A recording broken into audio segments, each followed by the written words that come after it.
welcome Annie Murray from Edit Suite. Thank you. My name's Annie, of course, and I'm an alcoholic.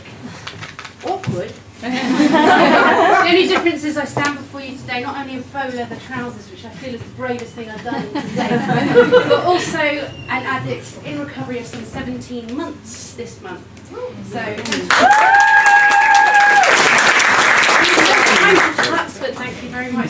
The biggest impact I can make on you today is just simply by telling my story of how I'm still stood here today, and also what. Oh my God! Oh. Yeah, you can still tell it's me, right? And also why social enterprise has been one of the vital things in actually saving my life. I hate to sound dramatic, but it really was vital in that recovery path. So, with being dramatic, it takes me back to actually where I started, which was on the West End Theatre stage in musical theatre, and also as a session singer for the BBC for many years. Which you'd think for someone with an believe me or not, I'm incredibly shy, I'm incredibly unconfident, and I'm incredibly anxious and nervous all of the time. So in my early 20s, when I found alcohol, it became my best friend. And I didn't drink socially, I couldn't do what you do.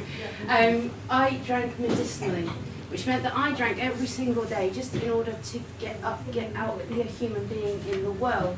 And of course, throughout my 20s, this really takes its toll after a while, and it eventually stripped me from everything that was near and dear to me. And when eventually you lose your family, and then indeed your home, at the age of 30, I actually spent that birthday in a police cell, yes. Happy birthday. And of course, living on and off the streets for many, many years in my early 30s in various parts of the UK. I, by choice, after many visits to hospitals, mental institutions, courts of law, police cells, or prison for a period of time, no one could help me, nothing could fix this. And so I found myself on the streets of Brighton for a few months. Then, just to make it more cheery for you, I was raped and assaulted on the streets of Brighton. Ended up black and blue in a hospital where I wasn't actually allowed to see a mirror for several weeks. I still try and not look, to be honest. But yes, the police, I look back, it was a blessing in disguise. I know it sounds weird, but it was because the police were able to then take me off the streets and put me into a place of reasonable safety, which was a 52-bed hostel here in town, with 51 other active addicts just like me. Not exactly an ideal environment to get well, and I spent 2 years there and I tried very, very hard. Just nothing was working. I was detoxed twice. First time, you know what, first time, and the second time I actually had I experienced for the first time in many, many years, talking about 12, 13, 14 years, first little period of sober living, which was incredibly hard. I could barely go out the house. I couldn't hardly breathe. It felt like. And during that time, I had this brilliant tattoo, which is an initial of every single one of my family members, and I had it so that if I reached for a drink, it would catch my eye and stop me. I'm left-handed. I didn't really think that one through. But apart from that, I needed to have, little known to me, I needed to have a psychological and a spiritual change. How do you go about that? Well, on the 23rd of July 2016 now, I had my last drink, and with that drink I took a substance, which not only burnt a hole in my stomach, but it stopped me from breathing and actually gave me an erratic heartbeat, which caused them to rush me to hospital. I know this sounds really tragic and awful, but it gets better because I'm still here. Bear with me on this. In that hospital, I shut my eyes, and I truly believed I was shutting my eyes for the very last time. And I cannot tell you what that does. It gives you that spiritual change, and it gives you that psychological, that click in the brain that I desperately, desperately needed. So I shut my eyes and I grasped my arm like this in the hopes the doctors would tell my family that I was thinking of them when I shut my eyes, believing this was the last time. I won't leave you on a cliffhanger, I did open my eyes again. Surprise! And this time I believe that I opened my eyes truly for the very first time. I saw with clarity, and then, distraction. So I saw with the clarity, and this time things really started to change. So, never underestimate the willpower of an alcoholic. If I can jump from first floor windows and walk through miles of snow in just my slippers in order to get a drink, if I applied that to my recovery, I might just get well.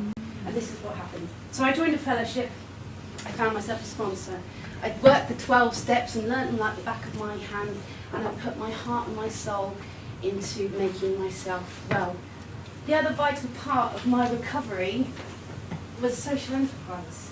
So at this point I was welcomed onto a course, a filmmaking course, and this enabled me to go out every day, be around among the supportive people who were just like me, who felt and thought the same way that I did. And slowly, bit by bit, every day, not only was I learning a new skill, I was walking a little bit taller and a little bit prouder each day. My smile was just getting that tiny bit bigger, and as you can see, I just don't stop smiling most of the time. My life is incredible now. And that social enterprise then encouraged me to go and apply for this thing at the Seacourt. I didn't really know what I was doing, to be honest. To be perfectly honest, I turned up and I pitched an idea that I could start a film production company and work workshops like the one that I went on that made me feel like a human being in the world again. If I could do that and maybe help another person like me, I'd be pretty happy. There's one thing that we're taught in recovery, and that is that if you want to keep this gift that I've been freely given, for all the government money that they spent on the hospitals, the mental people, all the doctors, nothing could fix me but this free gift given to me by people like yourselves. This is the power that we have as individuals, and I feel that this is really my calling, this is my purpose in life. So I've set up this company, Edit Suite, which is a film production company, and I'm already trading, and I've actually secured a contract with Stammer House as the official videographer. I've worked for Stand Up to Cancer, Tate Museum, CVBs, the Theatre Royal. This is all in 6 months with the help of these amazing people. My business mentor and Sarah and Emma, the whole team have been incredible. They've helped me go along with me on this whirlwind that has been the past 17 months. So I know I need to wrap up. So we're told we have to ask for something, and I'm not one to ask for anything, but I'm going to suggest different. I put some business cards on the table. If you just take one of those business cards, it's just a favour. Just take one. Oh, thank you. I already picked them up. And I want you to think of one person in your head. It sounds like a magic trick, and if you do what I suggest, then it might just well work out that way. If you take one of those cards and you think of someone who might benefit personally, perhaps, from Edit Suite, or perhaps they are someone who might just need a video promo, a business explainer, something for their products and services to put them out in the world too. I'm here to make recovery visible, yes, and I believe that I do that on a daily basis. But I want to make social enterprise visible as well, because we're a great bunch of people, I must admit, and it's people like you that have got me to where I am today. So I'm going to wrap it up there. Thank you ever so much for listening.